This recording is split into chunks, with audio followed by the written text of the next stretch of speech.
Okay, well, let's get started and get this going. If people keep showing up here late, then they'll just pick up where we're at. So, thank you guys for joining me tonight. We've got some great information. I'm really excited about what we're talking about tonight. As you can see on the slide there, obviously you clicked on a couple of items that you saw that caught your attention. But basically, it's how to survive in retirement without running out of money. And I know right now there's so much information out there and so many things being thrown at us and so many unknowns. And we're going to talk about a bunch of that tonight and try and really come up with, maybe a plan that we can follow. And you guys just kind of let me know as we go through this what you think. So to kick us off here, this presentation, we're going to talk about who this is for so that you don't feel like you're wasting your time. When I say individuals and families, a lot of times when I'm talking to individuals, they're at the point where they're about to retire or trying to figure it out or putting together some numbers, or maybe they're already in retirement. They've already taken care of their family. They've already put kids through college. But there's a lot of people who have a desire to leave a legacy and leave things behind for their family. So we are talking about what we can do for you individually. And this concept of paychecks to playchecks, right? When you're in retirement, every day is a Saturday, and we do a lot of playing and spend a lot of money. And those that want to leave something to their family, we have that way to have that conversation and look at that option as well. Small business owners. I'm a small business owner. I understand where people are coming from in that arena. We have a lot of different things we're talking about that can give us some benefits where it's very helpful to business owners. So this is definitely helpful for those. And high net worth individuals. The reason that I added this in here is because as I talk to individuals with a high net worth, they're just looking for more ideas, more options, more diversification. Talking about what we can do to help save on taxes is one of the big things. So definitely fits in that ballpark as well.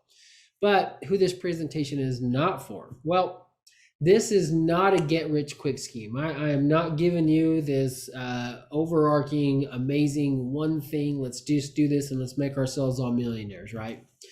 We're not going to talk about any hot stock picks. If you guys have some, feel free to type them in. I'd love to know, what people are doing and what's working for you. But that's not really our focus tonight. And then Bitcoin cryptocurrency. Not really getting into that as well tonight. Although I do have a stat that I plan to talk a little bit about that as we could possibly throw that into a portfolio in a way. But the goal of this presentation, my goal and what I'm doing in giving you this presentation is this: to show you that the only way to have a successful retirement and the 5 critical steps that you must do to protect that retirement. So what this could mean to you is we could show you the most tax efficient and safe manner to grow and protect your money in retirement, as well as it could potentially help you avoid paying hundreds of thousands of dollars in taxes in retirement.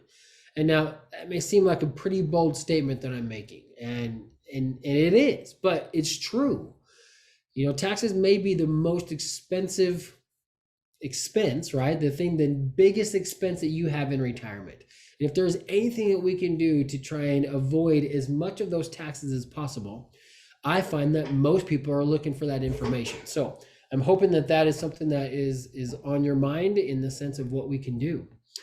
And that is really what this slide is all about. One of the philosophies that I subscribe to and that I try and help all of my clients figure out is how to have this power of zero. And what I mean by the power of zero is how do we get as much of our money as possible into that 0% tax bracket? And looking at what are we at today, but what does the future look like, right? How do we try and get as much of that money, that hard-earned, saved money that we have in our pockets and keep Uncle Sam out of those pockets? So we're going to talk about that power of zero. We're going to talk about how we make sure that we have that protected income retirement. We're going to talk about how do we get you the retirement of your dreams. right? How do we not outlive our money? So, how does it sound, right, to have more money that you get to spend in retirement? Well, in today's volatile environment, many Americans are running out of money in retirement. And it's because the way we've been taught to save and spend is all wrong. Because it's not about the number or the dollar amount or this overarching huge asset that you have, but rather it's how you're going to turn those assets and those monies and those funds into income, right? How do we make sure that we're getting what we need coming into us every single month to give us what we want, to allow us to do the things that we want, especially to cover our expenses when we're in retirement?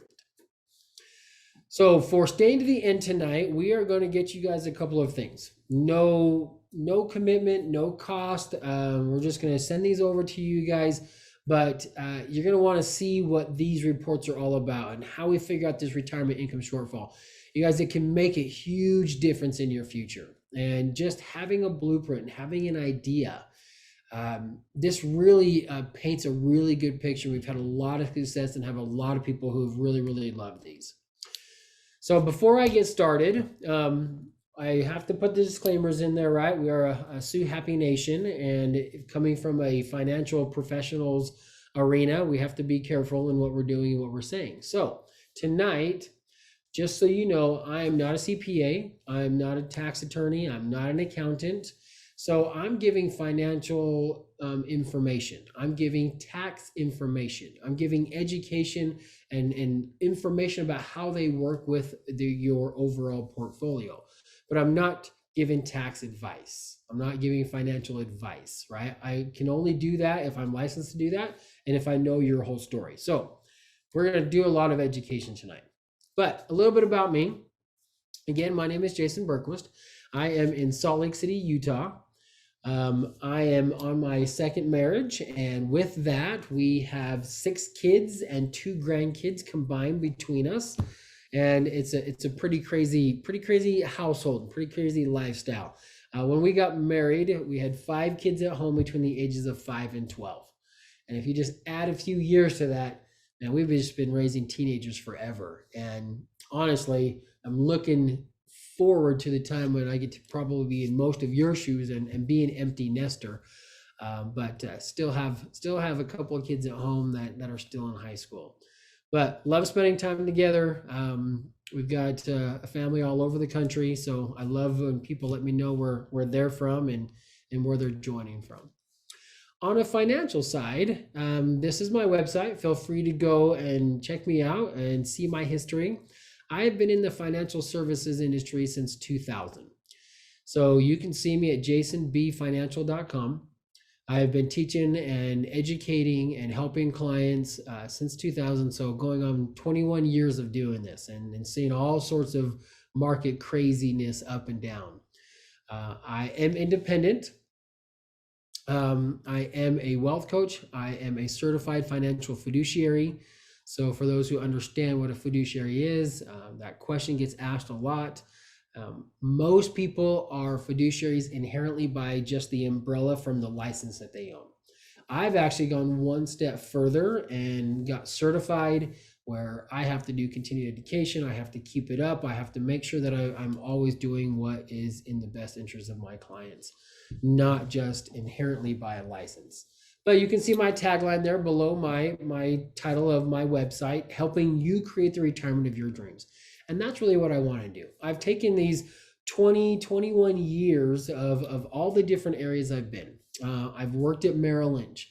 I've worked underneath the umbrellas of some big, huge conglomerates like Aegon and Transamerica and Pacific Life. Most of the time I have been independent, but working at Merrill Lynch, it was a completely different, eye-opening experience. And really, as I have done all of these different things in the financial arena, I've really, in the last about 2 years or so, really just changed my focus, really delved in specifically on how to help people create the retirement that they're looking for. So you have these advisors who are growth advisors. Probably the ones you guys have or the ones you guys have used, right? They've helped you grow these nest egg up to whatever it is. I look at myself as, okay, I've done that. I've seen that. I know what they're doing. I know what they're saying. I know how they're doing it. And they're more than likely doing a great job for you. And I'm glad you have someone who's helping you. But now it takes a different expertise, right? It takes a different shift, a different mindset on what's next and how it is that we do and how it is that we manage your distribution. So I really see myself as a distribution expert and someone who can help you figure out that end of it. But enough about me. Let's talk a little bit about you guys. Let's talk about where you're at, where things are in the economy and so on. And when we talk about retirement, I ask this question all the time is, what does retirement look like to you? And I get a myriad of answers, right? Everything across the board from 6 feet under, right? I'm just gonna keep working till I die, to I just want to be at home, to I want a second job, a second career, I want to buy another cabin, I mean, just a myriad of things. So there is no way that I can advise you on how to make your retirement work until I know what you want, until I understand your goals, until I understand your dreams. So, as I work through this tonight, think about that. Figure out what that looks like for you, and then we're going to give you some tools to really hone in on that. So first off, though, I'm going to start off with this little clip. This is a movie called Night and Day. This comes with Cameron Diaz and Tom Cruise, and people are trying to get to Cameron Diaz. They're shooting at her. They're trying to kill her. Of course, Tom Cruise is the hero, right, as always, and he's saving her and he's trying to get her out of it, and he's just basically telling her what her possibilities are if she's going to listen to him or follow him. So just listen to this real quick. Hopefully the audio works. Your life expectancy is like here. With me, it's here. Without me, here. With me, without me. With me, without me. So if you didn't hear that, what he said was your life expectancy is here with me, without me, right? And he does that a couple of times. So am I saying that your financial retirement success is if you are just working with me? No, I'm not saying that I'm the only one who can help you do this. What I am saying, though, is that working with a distribution, a retirement specialist is what you're going to need to do, because there's just too much information out there and too many ways to go down the wrong path and not get what you want. And some of those are this. In the past, the retirement income model was pretty simple, right? We had a pension that was the bulk of what was going to pay out to us for our retirement. We added Social Security onto that. And between those two, pretty much our needs are met. And so really that extra savings on top of it was really just there as a additional discretionary fund money, right? But that triangle is really flipped completely upside down these days. Pensions are going by the wayside. If you have one, great, fantastic. But is it going to be around? Are those payments going to keep coming? Or are you worried about it? Are there things that we can do with that? Well, there is, if we catch them at the right time. Social Security, man, everybody's all over the board with Social Security, right? That's never going to go away. They could never change that. Others, we heard rumblings of a 21% reduction at the beginning of 2020 before COVID hit. So we just don't know, but right now we have it. And right now it's a huge benefit. But then we've got to figure out our own savings, right? What do we have on top of this Social Security and on top of this pension? What are we doing to figure that out? And as we try and figure that out, I find that this is what's on most people's mind, right? How do I make sure that I don't run out of money, right? We have this life expectancy, we have these ideas of what it could be, but basically, how do we not run out of money? No matter how long we live. And as we try to figure that out, and we try and work through those, there's so much information out there. And this seems to be one of the overarching ones that is out there and always has been. And it's all about how much we grow this asset to be. And you can see the older gentleman here, as soon as my slides catch up, there you go. The older gentleman looking at the younger gentleman and seeing that he has a bigger number in the younger years. Well, you guys, like I said before, it's not all about the asset, right? The total dollar amount that you got. But it's about how do we turn that into income? right? Then you have options and ideas and thoughts and things being thrown at you, or from the Dave Ramseys and the Susie Ormans of the world, right? You can't have any debt. You got to get your house paid off. Do all of that before you ever go into retirement. And then, of course, you always have the market, right? And you always have, hey, what's the hot thing? And are we looking at stocks? And how much are we doing that with our portfolio? And do I add Bitcoin? Because, man, it's just crazy, right? There's just so much information that's being thrown at you. But let me tell you why I'm passionate specifically about income planning.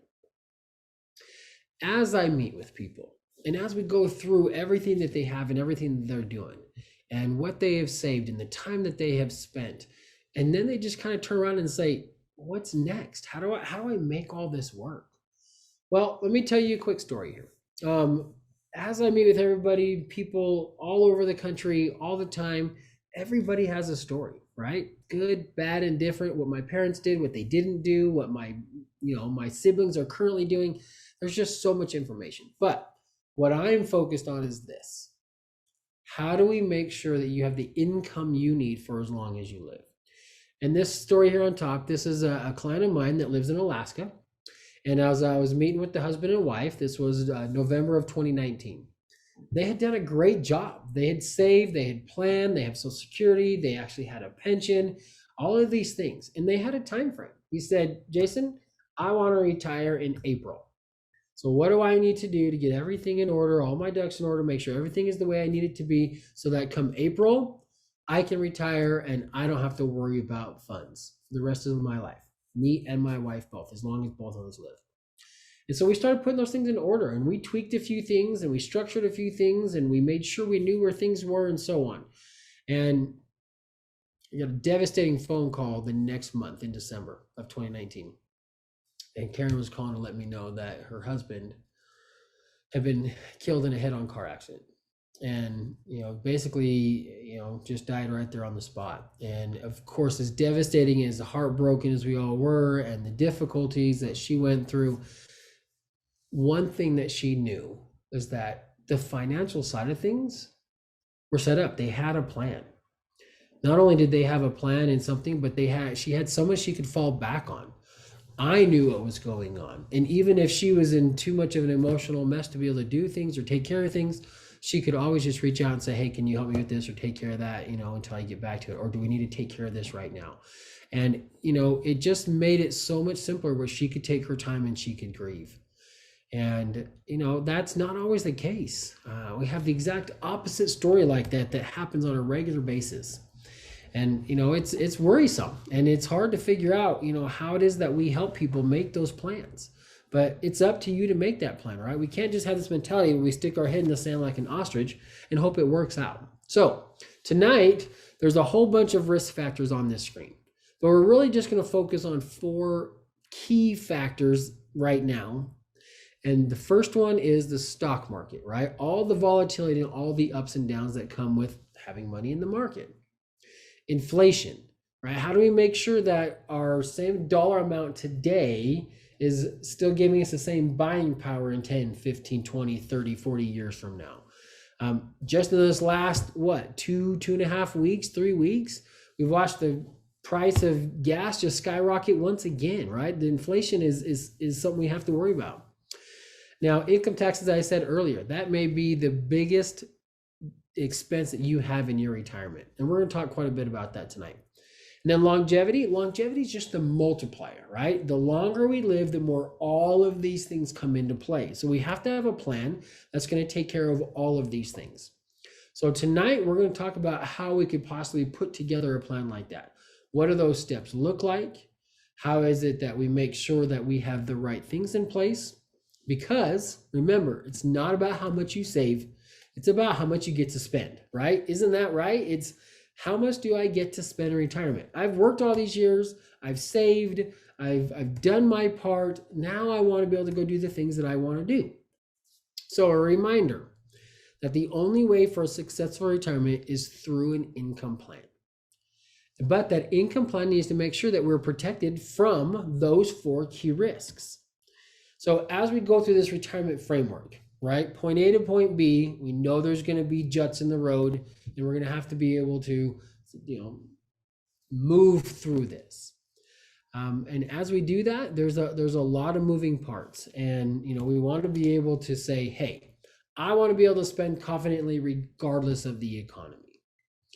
And I understand where people are coming from. Yes, I may be a lot younger than some of you here, but me personally, going through a divorce, seeing that I've been teaching these financial concepts, and then really hitting rock bottom financially and having to really look in the mirror and say, better, and you've been teaching these things, and get back on your feet and do the things you need to, and needed a plan.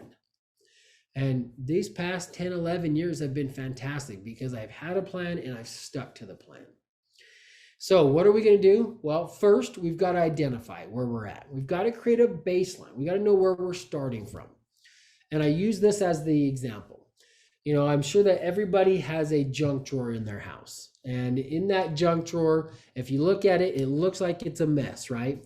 But if you look in there, there's a whole bunch of important individual things, right? There's things that we need. There's keys to get us places. There's medicine. There's writing utensils. And it looks like a mess, but it's good information and it's things that we need, but it's just all jumbled together. So we want to break that out, right? We want to go through that financial junk drawer and we want to say, okay, what do you have? Where is it? Who is it? How does it work? Who owns it? What are our options, right? Because if we can create a baseline, we at least know where we're starting from. And without that baseline, there's no way to figure out the future if we don't know what we're starting from. And as we do that, once again, we're going to go through and we're going to figure this out, because in the past, as Robert Merton, a Nobel Prize winner, said, our approach to savings is all wrong. We need to think about monthly income, not net worth. So we're gonna beat that horse a little bit, right? We're gonna continue to talk about that. But what do I mean? What does that look like? Let me ask you two questions, or questions you can ask yourself, and try and figure this out and say, okay, look, what do I need my retirement income to do? What are those essentials? What are my fixed costs? Well, what I need my retirement to do is cover those, right? If I could cover my fixed cost, if I could cover whatever those expenses are, I would be able to go throughout my retirement pretty happy. And then I can figure out my discretionary monies on top of that and the things I want to do. So let's put some numbers to those. So let's answer those questions with a dollar amount. Let's just say that our essentials, our fixed costs, are $5,000 a month. And as we have that fixed cost and we know what those are, we're going to call this our protected income number. We're going to protect this specific dollar amount. In this scenario, $5,000. We're going to make sure that we have a guaranteed $5,000 a month coming to us for as long as we live to cover those expenses, or as long as we think those expenses exist, right? And then we've got to be able to cover those with inflation as things go about. And then we can talk about the discretionary on top of that. So once we have identified it, once we've created that baseline, then we've got to talk about protection. And we want to protect it, once again, we want to make sure of what? Well, even Time magazine put it this way: securing at least a base level of lifetime income should be every retiree's priority, at least if they want to live happily ever after, right? Again, we just want to take that stress out. Living happily ever after, because we don't have to worry that we don't have enough money coming in to cover those basic needs and those fixed costs. All right, so shifting gears a little bit, let me start this section off with a little bit of a story. We've got 4 friends. They're from the East Coast, and they just have this crazy desire that they want to fly to California. They want to just drive through this crazy hot stretch of freeway, right? They want to see what it's like, and they want to be part of this and go through Death Valley for whatever crazy reason. So they fly out there, they rent a car, they get in that car, they're cruising down the freeway through Death Valley.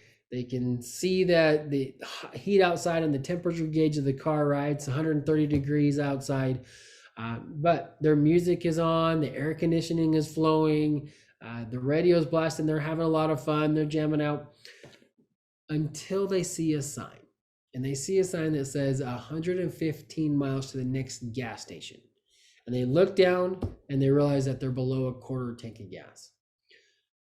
All that fun goes out the window, and now they kind of start freaking out, right? Now there's an end in sight, and are we going to make it, right? And so everybody's throwing all these ideas out, and they're like, okay, as hot as it is outside, we're just going to have to turn the AC off and lower our windows and deal with the heat. We know that uses up gas, much faster. And other people are like, okay, well, what if you push on the gas and let's go as fast as we can then coast as far as we need to. And they're like, no, that's a bad idea, right?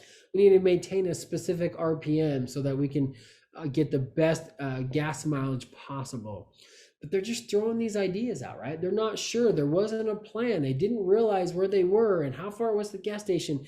And all of a sudden, there's a little bit of a freak out session. This might feel a little bit of what retirement is like for a lot of people. And as I talk to people, this is a fear that a lot of them have is, well, I don't know how long I'm going to live, right? I see what my parents or my grandparents, I know what my longevity and my family is like, but I don't know how long I'm going to live, right? If I only last 18 or 20 or 24 years between me and my wife, right? Me and my spouse, either way. Well, what if I'm the anomaly, right? What if I make it way more than 24 years? Or maybe we retire earlier. And because we retire earlier, we've got to bank on starting at 55 and last until 90 rather than 65 to 90, right? And so we've got to make these plans, and we've got to have a blueprint, and we've got to have something that's written out for us. So that protected income that I was talking about, let me define that for you real quick. We've got to have a guarantee for life, right? So no matter where these income streams are coming from, we've got to guarantee it's good for life. Make sure that it's backed by a government or a financial institution. We need it to increase over time with inflation. And each year that we don't take income from that, we need that total dollar amount to increase so that our income, when we're ready to turn that on, increases. Now, the main three sources of protected income are your pension, your Social Security, and annuities. Now, with the pension, if you have access to a pension, if you haven't already turned on an income stream from that pension, we should really have a conversation. We should do some math. There is plenty of scarcity mindset out there, right? And things that are happening where people do turn on an income stream and they do get their pension that's coming to them every month, and they're planning on that the rest of their life. But pensions aren't always managed correctly. Companies don't always stay in business. People get bought out and they discontinue those pensions. So it is something we need to have a conversation about. Social Security, we're going to get into, and then another option by having a guaranteed is basically buying your own Social Security or buying into your own pension by utilizing an insurance company and an annuity. With Social Security, for the most part, you can take Social Security as of 62 or all the way to 70.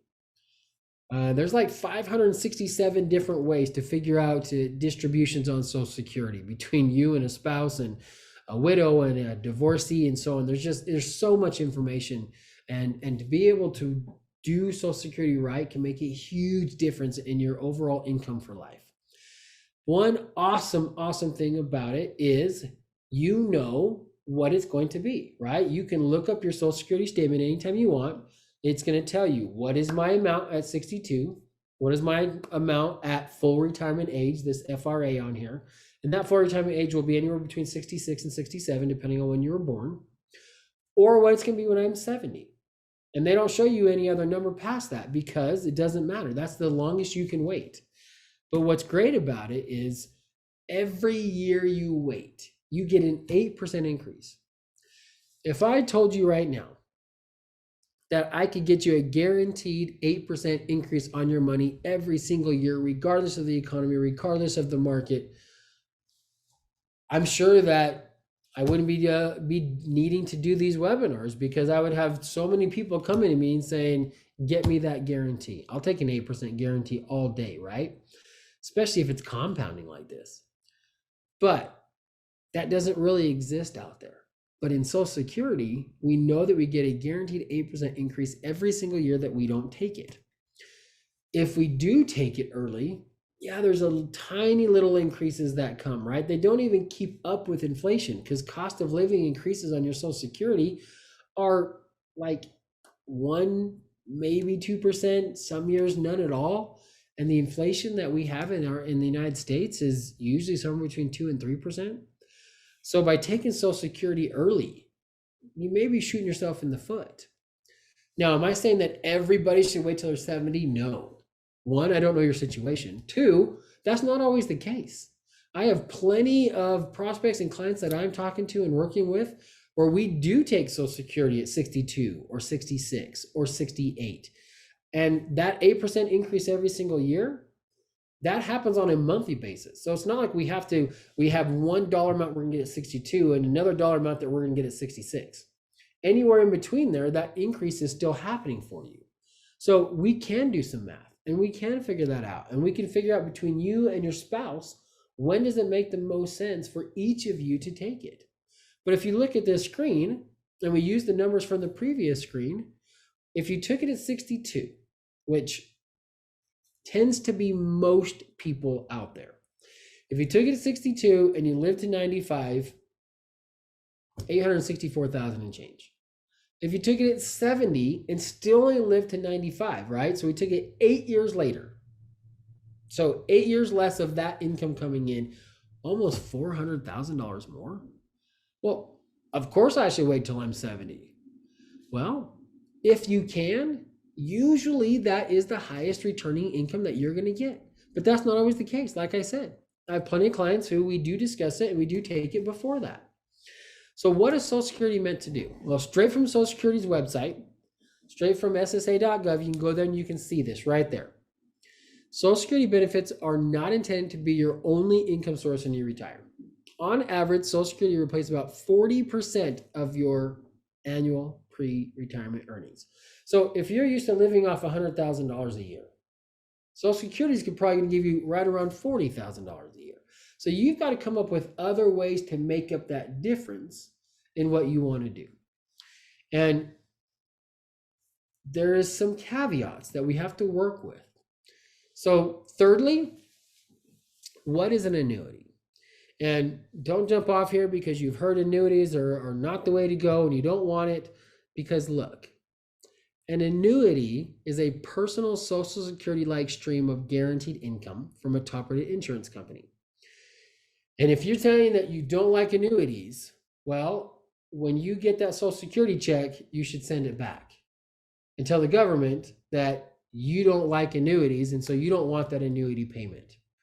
Because Social Security, that's all it is, right? The money that you've put in Social Security over your years of earnings, then they come up with a lump sum amount that turns into what you can get on a monthly basis. If you don't like annuities, well, you should send the money back to that company when they send you your pension, because you've been putting money into that pension. You've been putting money into that company annuity, and they turn around and they give you an annuity payment. So if that's the case, and that's how all of these work, and those are guaranteed income for life, well, what if we could add to that, right? If we got our own, right? Go buy your own pension, go buy your own Social Security-like stream of income. Well, there's other things that people are always bringing to my attention. And most of the concerns and problems and questions that people have when it comes to annuities are on old information. Annuities have come a long ways. One of the things that we always have a conversation about when I talk to people about annuities is this, right? If I start taking $1,000 a month from this annuity and I get $1,000 a month every single month for the rest of my life, well, $1,000 a month today versus $1,000 a month in 10, 15 years from now, it doesn't even have the same buying power, right? I mean, sheesh, 3 weeks ago with gas prices, the $1,000 doesn't go as far as the $1,000 goes today, right? So we need to be able to have a way to have an increase that's coming every single year to the best of our management, right? To be able to have an increase with that money that's coming in. And then on the other side, there's other concerns, right? I'm limited on my liquidity. They lock my money up. There's these surrender charges and then these fees. How could I ever put money in that with the fees? Well, you guys, again, that is old information. We are not talking about variable annuities. I agree that variable annuities, for the most part, for most people, don't fit their portfolio. But if you're looking for liquidity and you're looking for something that has no fees, we can do that with an annuity. You don't know if you knew that, but there are zero management fees on an annuity. Zero management fees. Now, there are riders, right? There are options. There are things that you can purchase to bolster up what you want and what you're trying to get out of that annuity. But they're all going to give you principal protection, right? When you talk about non-variable annuities, we're talking about fixed annuities. They're going to give you principal protection where you can't go backwards from the principal that you started with. If you choose to have an income annuity, you will get that guaranteed lifetime income, right? You can turn on an income stream that will pay you out forever. And then we have some of them out there that actually have an increase in that monthly amount that's coming to you in your payment has an increase that's coming to you over time. So I describe annuities like this.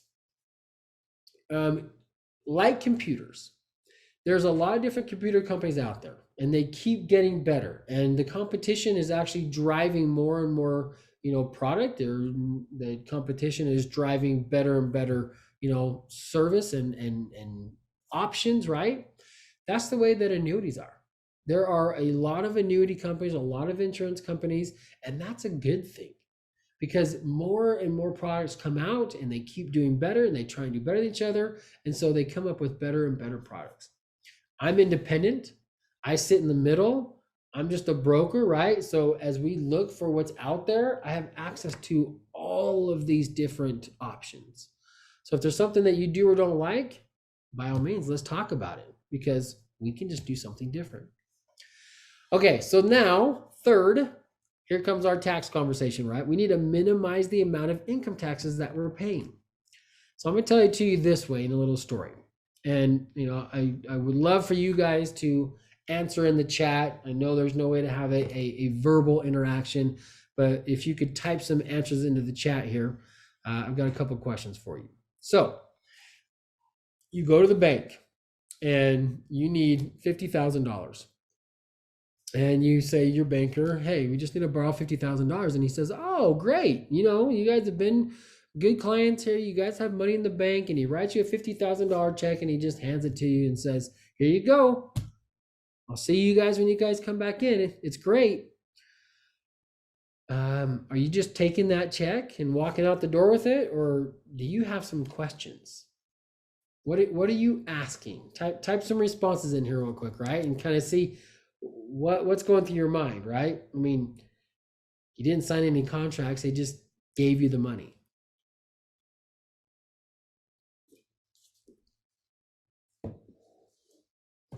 Yeah, people are pretty much typing the same thing, right? How does it get repaid? What's the interest rate? When is it due, right? All of these things. You're like, and he says, the banker says to you, oh, don't worry about it.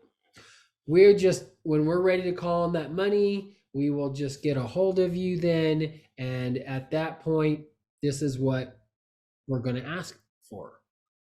So in other words, you have a blank contract that you have signed, and you took this $50,000 and you don't know the repayments, and you don't know the cost of it. Now, you guys are all saying that's crazy, right? You would never do that. Everybody's saying the same thing. But let me ask you, have you done that? Do you have a blank contract that you are locked into, that when it comes due, you're going to owe whatever it is that you owe, and you don't have any control of that? What am I talking about? Yep, I'm talking about tax deferred accounts. We're talking about 401ks and IRAs, things that we have deferred paying the taxes on, right? Things that we have procrastinated the tax payment. In other words, you have a open-ended contract with Uncle Sam. Does anybody really want to have a blank contract with the government? Well, that's what we're doing when we put our funds into tax deferred accounts. And what do I mean by that? Well, when you start to dip into those funds in the future, right? When you start living off of that 401k and taking distributions from your IRA and so on and so on and so on, you're going to owe taxes on those funds at that time. And you're going to pay whatever that is that you owe at that time. So these are just specifically on tax deferred, right? Things that you haven't paid taxes on. If we have Roth IRAs, well, that's a different story. We've already paid the taxes. But the bulk of the assets in our country are in 401ks and IRAs. That's what people were taught to do. And so as we start to live off and pull those monies out, we're going to pay that on whatever the tax rate is at that time. And guess what? Right now, you see it on the screen. I've kind of already, gave you the answer, but our tax rates are at one of the actual lowest rates that they have been ever in the history.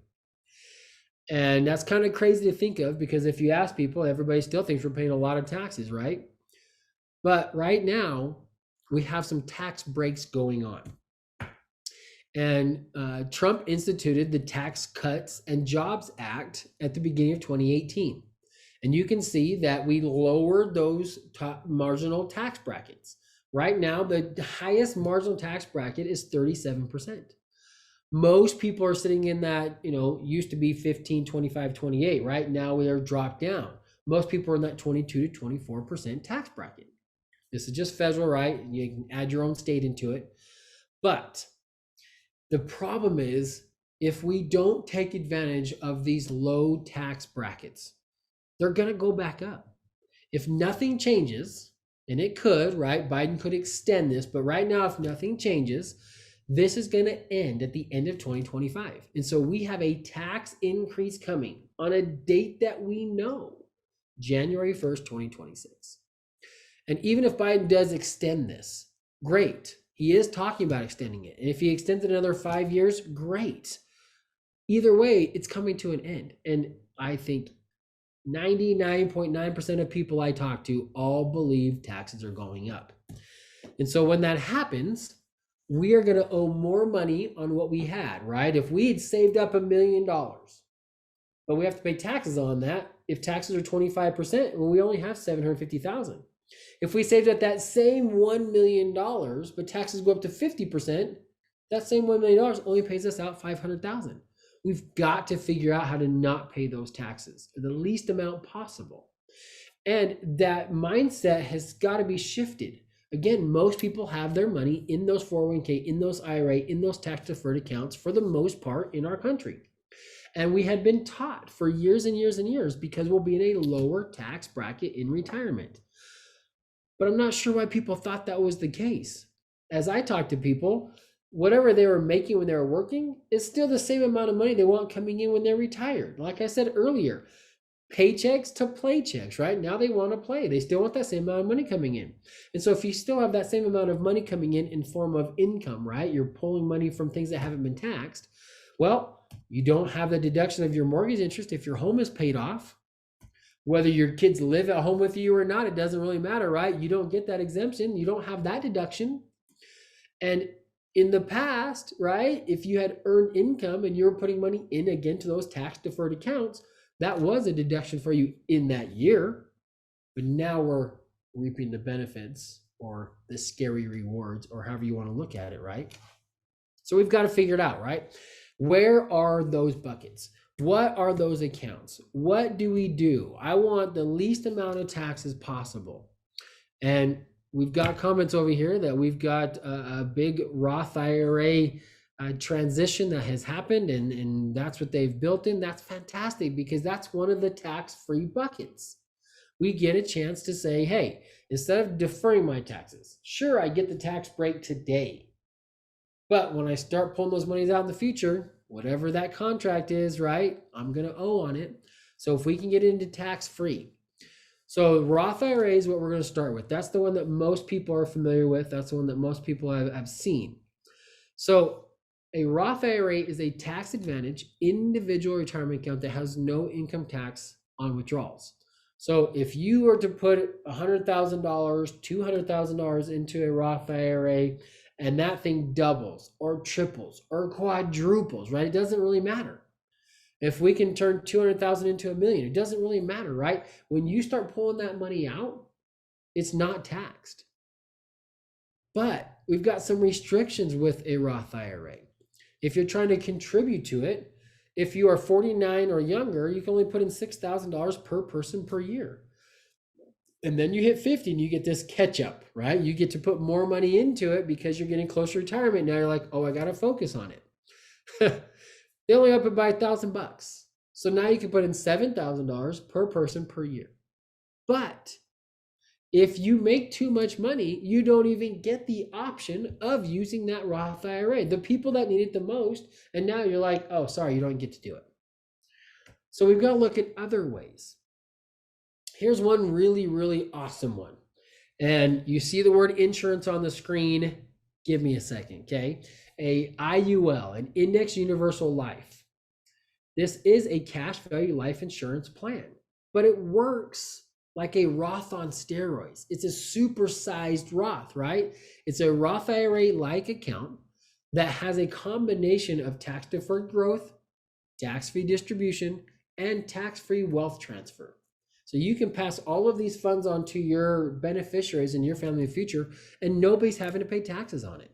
It's really something that needs to be looked at and discussed and see if it fits. It doesn't fit for everybody. We know that.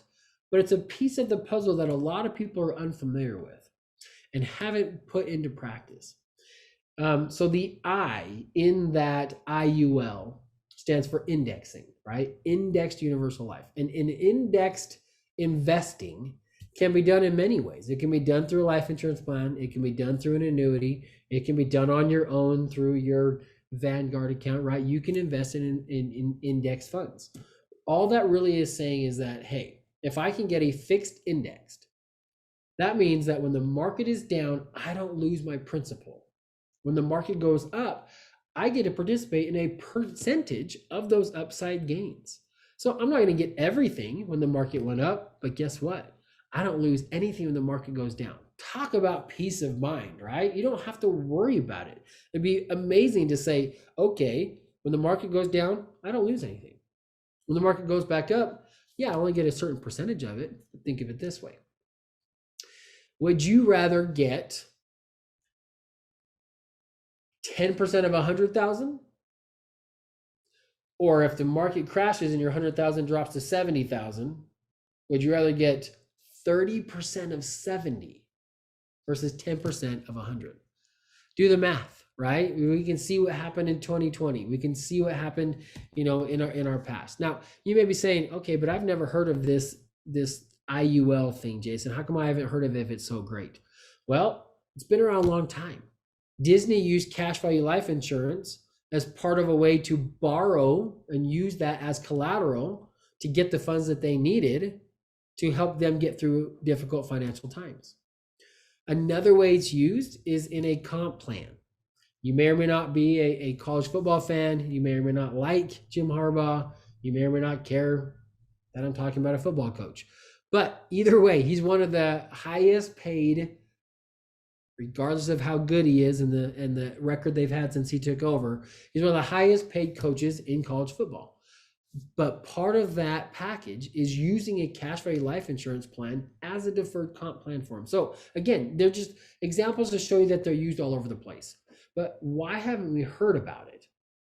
Well, here's the main reason, right? If you're going to sell something, who are you going to try and get the attention of? Well, you're going to try and get the attention of the most amount of people as possible, right? It's a law of numbers, right? The law of large averages. The more people I can reach, the more successful I'm going to be with my product. Well, that's why we hear so much from Susie Orman and Dave Ramsey in this group, because that they said was, we're going to get products that we're going to sell to the bottom 75% of income earners in the United States. And the bottom 75% of income earners in the United States have a cash flow problem.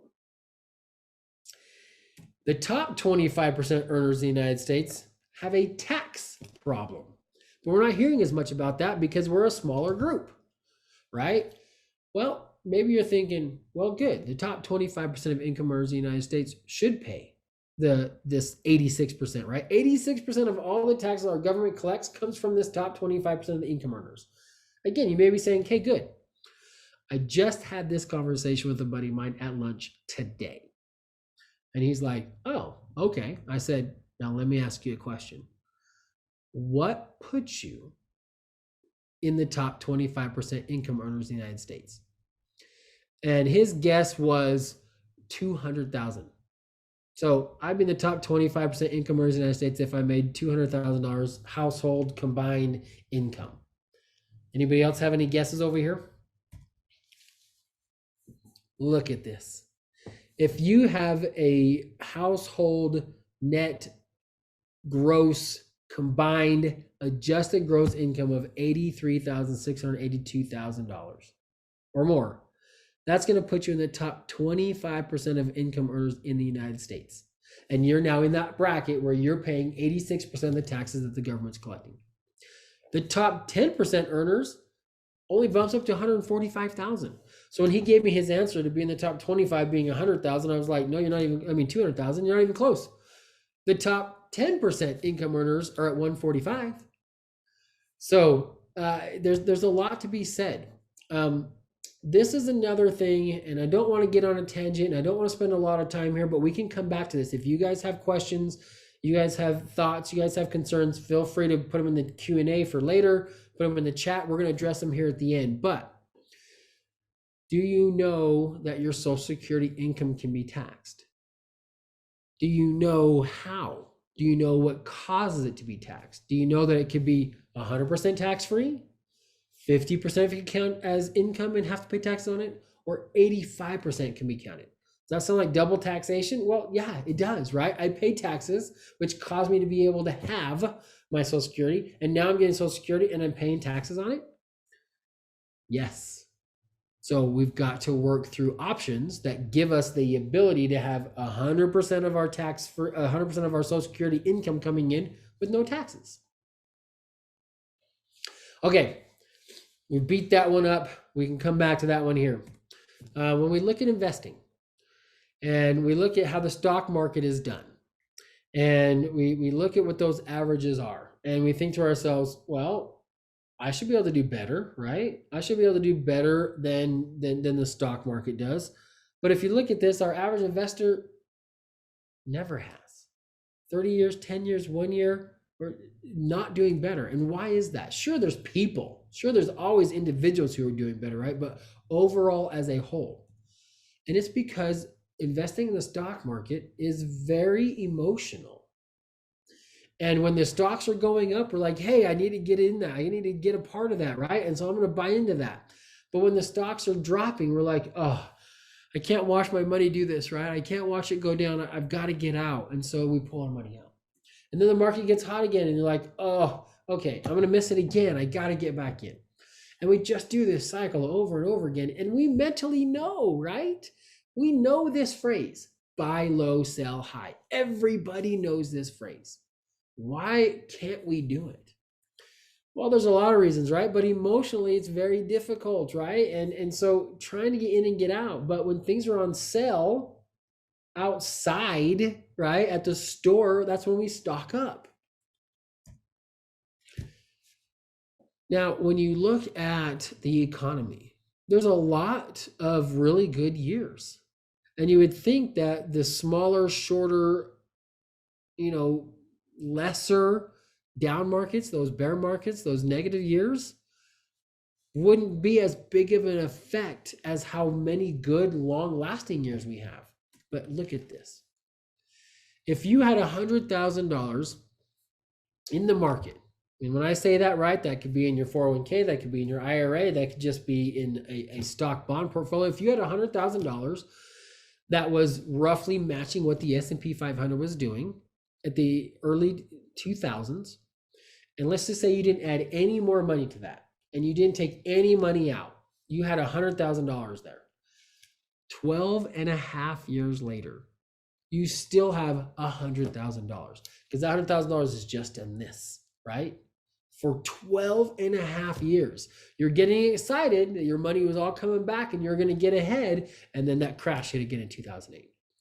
You guys, this blip that we had for 2020 did this, right? In 6 months. What's coming? Well, this is the question, right? It's not if the market will crash, but when and how many times will the stock market crash during your retirement or just before retirement? And that's the hard part, right? People I was talking to, they were making plans, to retire 2008. All of a sudden, they didn't plan correctly and their money was still in the market because things were coming back and it crashed. And now they had to delay when they're going to retire because they need to wait for that money to come back up. You guys, it's going to happen. We've got to be able to have a plan that takes care of it. So now we got to manage it, right? We need to manage this plan because we know that life changes and your plan needs to be able to change as we do it. So to start to wrap things up here, what have we discussed today? Well, we've discussed how the current retirement savings model is broken, right? We have this triangle that was good and it's flipped upside down. We have a plan that we need to make sure that we are focusing on income. And when we have that income coming in, we need to make sure it covers those 4 key risks, right? Stock market, all the volatility, income taxes. What are we going to do if taxes go up? Make sure we have enough money coming in for inflation, right? Cover the same amount of buying power today as we do in 10, 15, 20 years from now. And then longevity, right? That's the multiplier. That's when other things come into play, right? That's when long-term care and all those other things come into play, plus enhance all of these. So we have to have this plan that helps us, spend confidently in retirement. And one of the, most successful investors of all time, Warren Buffett says, rule number 1, never lose money. Rule number 2, don't forget rule number 1, right? Pretty simple. Okay. Last story here, and we'll get to the end. So let's say that you are sitting on a plane and the pilot comes over and he thanks you for flying with him like they do, and you could have flown anywhere else. But it looks like we're going to get into Orlando in about 4 or 5 hours. You're thinking to yourself, well, wait a minute, an hour window? They usually know, a little bit better than that. And then he follows up. Well, there's a lot of weather that we're flying through. There's going to be some turbulence. And as a matter of fact, it looks like it's only like a 20 or 30% chance that we're going to land this plane safely.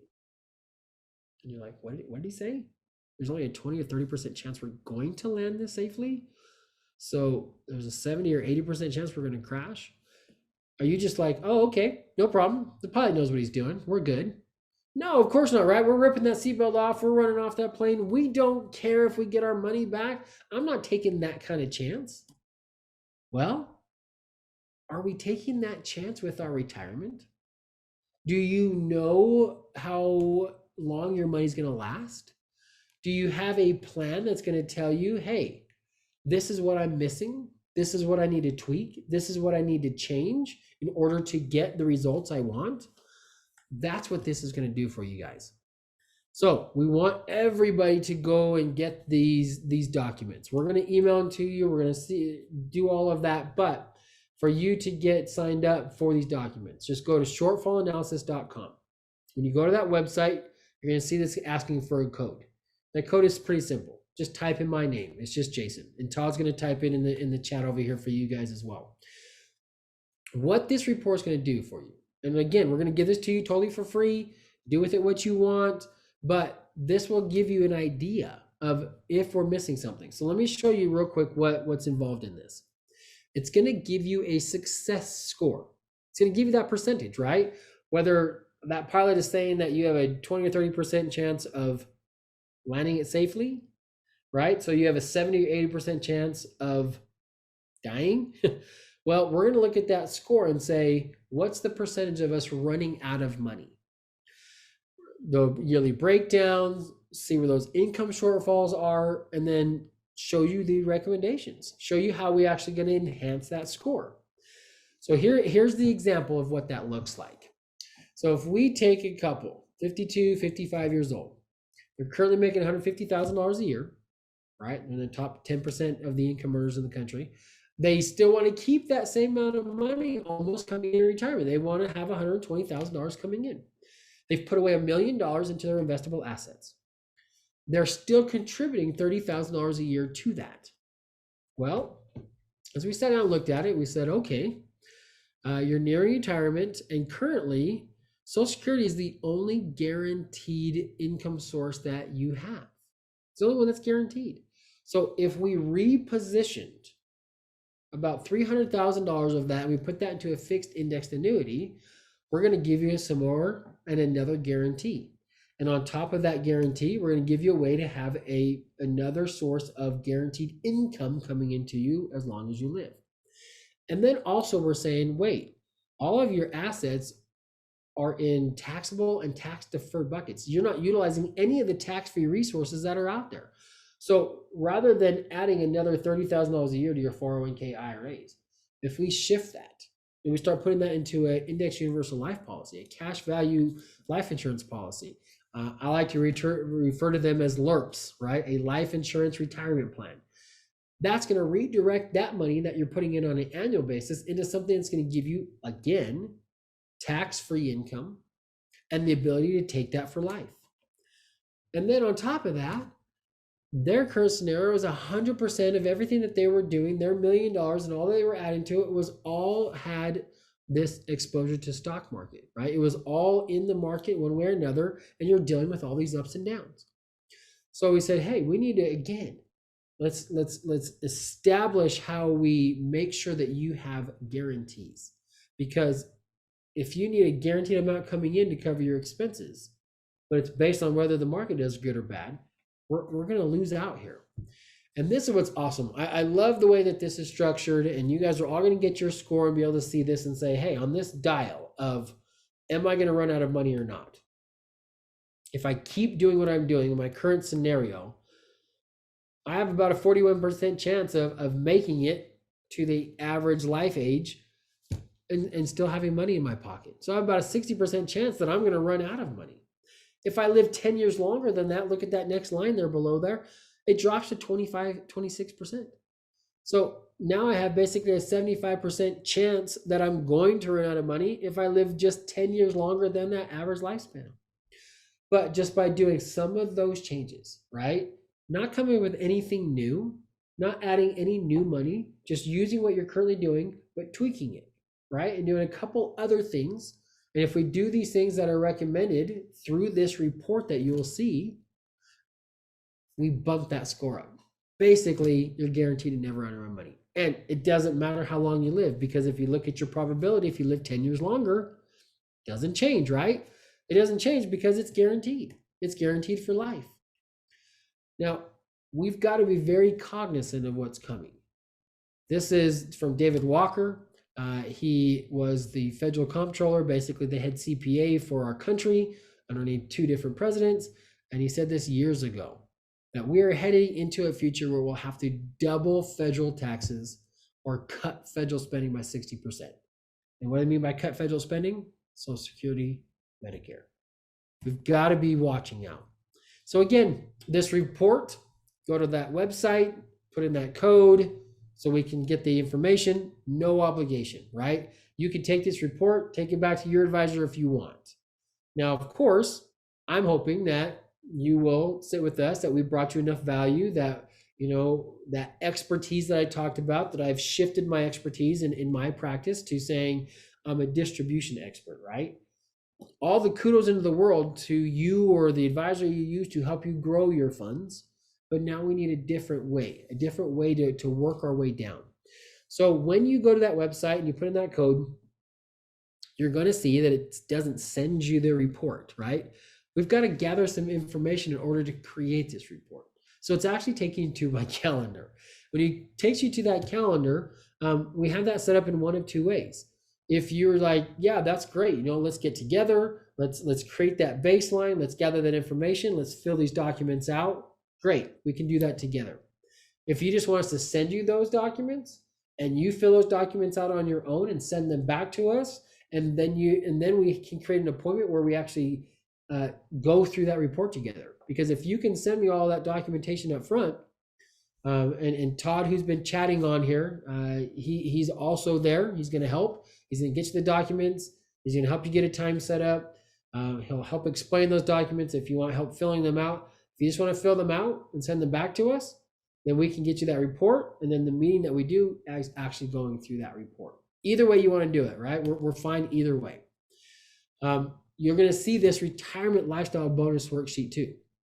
And what this retirement lifestyle worksheet is this is what's going to help you come up with that protected income number we've been talking about, right? It's going to help you come up with that exact amount that is your fixed expenses and what it is that we need to make sure that we cover. And then we're going to take that protected income number and we're going to put it into that client assessment to create that report.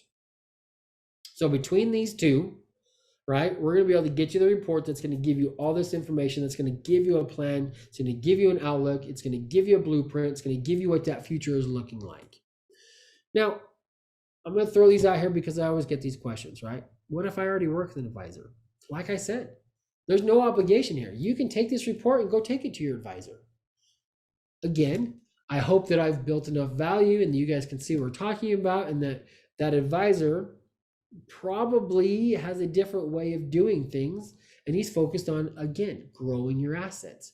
We've got to shift that mindset now and talk about coming down the mountain, right? How do we have that guarantee for life? Are you going to be sold something at the appointment? No, I'm not selling you anything. I'm giving you these reports for free. If you want another report, we can do another one called your Social Security Maximizer. If you want that report, we'll give you that one for free as well. I'm not charging you anything. I don't put assets under management. I don't do that anymore. So I'm never charging you a fee. I don't, you're not paying for my time. You're not paying for that appointment that you put on the calendar. You're not buying any of these reports. I'm sending all those to you for free. So nothing's going to be sold to you. And then lastly, a lot of people are saying, okay, but how much do I need to have saved to talk with you, to go through this process? You know, I've got to have a pretty big number to be able to work out a number that's going to last me the rest of my life, don't I? No, that's not necessarily the case. And that's the point, is that we figure out where you're at and what you're doing, what you have access to, and what we can do with what you currently have. Not talking about how much more you need to get in there. So I want you guys to take back control of your retirement, right? You know, have that control in your hands, know what that is, and remember this. This could potentially help you avoid paying hundreds of thousands of dollars in taxes in your retirement. You guys, that's pretty much what I have for you tonight. Again, I want to help you figure out the retirement of your dreams. I want to help you figure out that protected income. I want to help you figure out how it is that you fund your retirement, how it is that you make sure you don't outlive your money, how you make sure that, you know, you get what you want of your retirement. And if that is, I want to spend all of my money, I don't need to leave my money to my kids, great. If your mindset is, I want to leave a bunch of kids to my money, so I'm not buying that boat, and I'm not buying, you know, that country club, and I'm not traveling around the world so that you can leave it to your kids so they can go do it instead of you. I mean, if that's what you want, that's fine, right? I mean, we'll help you set up that legacy whichever way that you desire. Hope you caught the joke in there. But again, everybody I talk to, everybody has a story, right? And I told you one that was sad, but financially it was protected and things were good. On that flip side, there's plenty of people who pass away without having this planning done. And it causes a lot of problems, and it causes a lot more money being lost, and spouses don't know where things are. And if we don't know that rules have changed, and so we've adjusted our plans along the way, that last one there on the screen, right? Inherited IRA rules have changed. So, you know, there's some things that have to be adjusted. You guys, that's all I have for you tonight. I hope you got a lot out of this. I can't wait to meet with you guys. I can't wait to see kind of what those retirement blueprints look like for you, what that shortfall analysis is. Look at those numbers, get that visual, and let's let you and help you take back control of your retirement. So that's all I've got tonight. When it comes to this, I'm going to jump over to the chat. I'm going to go through this. I'm going to look at some of these slides and some of this information, and that way I make sure I cover all this. So I'll stay here as long as you guys are here, as long as you guys are asking questions. Let's just kind of go back and forth through this.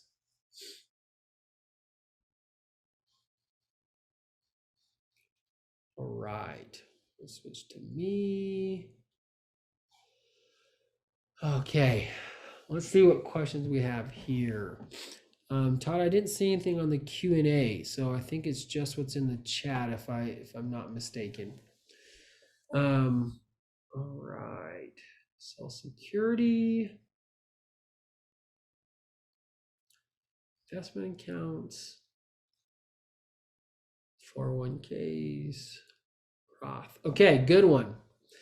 Okay, so I talked earlier in the presentation about the Roth, the limited amount of money you can put into it, but that's where we want our funds to be, right?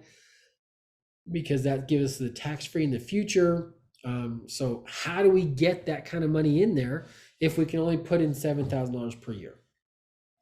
Well, you can do what's called a Roth conversion. And a Roth conversion is simply no limits on the dollar amount, okay? So all we're doing is we're converting. We're moving money from tax deferred, whether that is 401k or IRA money, and it's been tax deferred, and we're actually going to move that to tax free. Now, does that cause a tax problem? Yes. Are you paying taxes at that time? Yes. But if you believe taxes are going up in the future, what we're doing is we're taking advantage of the low tax rates that we have right now and take care of those tax costs today so we never have to worry about them in the future. Okay. So the way that we do that is just do the math, right? Work with your CPA. If you don't have one, I put you in touch with one.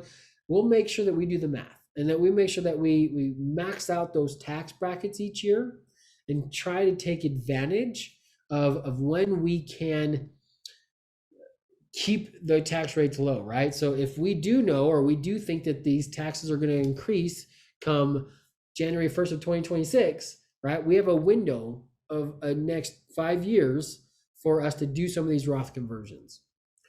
I did my first Roth conversion in 1998 with the first Roth account. Wow, that's aggressive. I don't know I've heard anybody say that they did a Roth conversion clear back in 1998. Most people waited. With that same concept though, same idea. If you have the ability to put money into a Roth, whether you're just doing your own individual and you and your spouse are doing your $7,000 per year, but if you have a Roth option through your work, Roth 401k, Roth 403b, if you're a federal or state worker and you have a TSP, TSP has a Roth version of the TSP. If you put money into your Roth company plan, you don't have this $7,000 limit. You have whatever the limit is on that plan. And I would say that the 401k limit is 26,000 and change, but sometimes that's not always the case. But it trumps the company plan, and those limits trump the individual one because it's now yours, yes, but it's done through a different umbrella. So if you have the ability to say, okay, yeah, my company doesn't match. Well, great. Your company's still going to do the match even if you put your money in their Roth version. They're just going to put their match in the traditional. So they are still going to build up that traditional side of things, but you at least get more money going into your tax-free bucket. So that is one way to get money into that Roth, right? Other ways that we do it is figure out how to fund something else, right? Either between the cash value life insurance, if we're maxing out our Roth, maybe we're only going to take advantage of just the match that you have at your work and then do something outside of your 401k. Again, I have a client of mine who he makes too much money to contribute to a Roth at all. So what he actually does is he maxes out his 401k every year. And at the end of the year, we do a Roth conversion and move that 401k to a Roth. So yeah, there's a loophole, right? He couldn't contribute to a Roth throughout the year, but we could do a conversion and he's able to do that. Not only can he do it because there's no income limits, but he can do it with the full $26,000, $30,000 rather than $7,000. So doing a Roth conversion is something that everybody should be talking to their advisor about. If your advisor is not talking to you about it, maybe we need to talk to somebody else, because that should be a part of everybody's retirement planning right now, specifically since 2018. Now, the other question, and it looks like I'm getting a little bit of mixed questions or thoughts or concerns with what I'm saying. When I'm talking about Roth conversions, that's different than a rollover, right? I mean, a lot of these words are interchangeable, but when I say Roth conversion, I'm specifically saying that we are converting tax deferred, right, money to tax free. We're going to move the money from tax deferred to tax free. We're going to pay the taxes right then and there. Doing a rollover, right, moving your 401k money to an IRA, moving your 401k or IRA money to an annuity. That doesn't cause a tax. If you're just doing a like to like, right, it's still going to be a tax deferred account. It's still a qualified plan, right? Whatever the way you look at it or think of it. So you can do a rollover, right? We can move your money out of the market, out of your 401k, and we can move that to an IRA underneath that annuity umbrella, right? Get all the benefits of that annuity. You can do all of that without causing a tax problem. Now, what Todd just typed in the chat there is he said in-service distributions. So if you aren't working at that job, if you've retired or it's an old job or you've got a 401k that's still sitting with the company, you can do that anytime you want to, right? We can make that rollover. We could do that today. If you're still working at your job, you've got to check with the company and see what their in-service distribution options are. All that means is that they give you the ability to move money out of your qualified plan while you're still working there. You're not closing that account. You can still keep contributing to that account. You can still keep getting the match from that, but it allows you to move those funds out of that 401k while you're still working there. Same thing goes with 403bs, TSP. I do a lot of work with federal employees. With federal employees, once you are 59 and a half, you can do that. You can just move that money out of the account, not retire, not leave, not close your account. You don't have to move the whole thing. You can just move partials, right? But you can move that out. And most companies offer their employees in-service distributions after 59 and a half. Some do it before that. Some don't allow it at all. But for the most part, companies allow in-service distributions once you've hit 59 and a half. So if you're already 59 and a half, and you're still currently working, or 59 and a half or older, right? Still working, still putting money into your plan, still contributing, still getting a match, more than likely, we can at least get that out of the market, right? We can get that. A good example right now is I'm working with a client who worked for Boeing up there in Washington. And before he even talked to me, he started moving stuff out of the Boeing stock, right? He worked for that company. They have stock. He was purchasing that. He started moving it out of that stock, and then he started moving it out of the market. And so he started to move more towards cash. And so he's like, okay, well, two things. I've already gone kind of more safe. I'm like, okay, well, then if you've gone safe, then you're not making anything either. He's like, yeah, no, not really. I didn't get this increase that's come in the beginning of 2021. So we're like, okay, you already got out of the market. But now let's put you into something where you have still that guarantee that you're looking for. You still have that safety of principle that you're looking for, but you have a chance to have that increase, right? When the market does go up, you can participate in a percentage of those upside gains. Or again, you have just another stream of income that you can turn on at any point. So all of those things are great. Let's see here. Am I missing anything else? See if Todd's seeing anything. Any other questions? Anything else you can think of, Todd? Anything that was brought up? I know there's quite a bit going on in the chat. I was not able to read it as it went, but see if there's anything else that I didn't address. All right, Todd thinks I've covered them all. That's great. Okay, guys. Well, that's all I've got for you tonight. If there's anything else that you need, you've got our contact information, both for me and Todd. We will be in touch, and we hope to see you soon. Huh. Roger, what services do you provide, and what are your fees? Um, I don't have any fees. I was I try to explain that earlier. I know that doesn't ever seem to make sense to people, but I don't charge any fees. There's no management fees for what I do. I don't do assets under management anymore. If you're looking for that, I have partners that do that I can set you up with. But the way that I simply get paid is if you decide to go the route of one of these guaranteed type structures, whether it's the insurance, whether it's the annuity, whatever way you decide to go. When we set those accounts up, that company pays us a commission for bringing them business. So there's never a cost to you that I'm charging. You're never sending me money. You're never making a check out to me. That doesn't happen. So what are my services? What do I do? The bulk of what I do after all my 21 years of being in this, what I personally do is I am focused on that retirement. I'm focused on that guaranteed income. I'm focused on those fixed index annuities. I'm focused on the cash value life insurance. Now, do I do other stuff? Yeah, of course I do. But for the most part, I've brought in and I've partnered up with other people to do those other services because this is where I've decided that I want my practice to go and what my personal passion is and where I lay my expertise. When I worked at Merrill Lynch, when I got out of Merrill Lynch, I basically said I would never manage somebody's stock portfolio again as long as I live. I hate managing my own. I do a little bit just so I can stay in the know and I can be a part of it, but I hate that.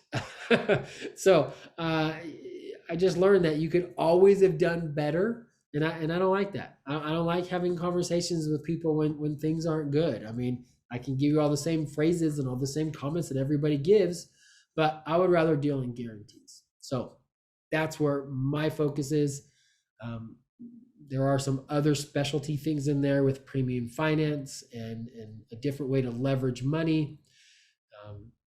So there's a number of different ways that we could help, that we could look for. So yes, get that report done so we kind of know where you're at, right? If it's not something I do, I'm still going to know it, right? I'm still going to know where to direct you. I'm still going to know, how to have that conversation with you because I've just done this for so long. But if there's somebody who's better suited for it, like I said, I've partnered up with numerous different peoples who manage things in different ways. There's even someone here in my local backyard that if someone's interested in just diversifying into another cryptocurrency and they want to be a part of a new startup mining, I have a connection. I haven't even put my own money there, but maybe somebody's looking for that and you might want to. So I would definitely love to have a conversation with each one of you. So, okay. Thank you all for staying on. I don't think I have anything else to cover. Hopefully we will all be in touch sooner than later. Okay. Thanks, guys. Have a good evening. Talk to you later. Bye-bye.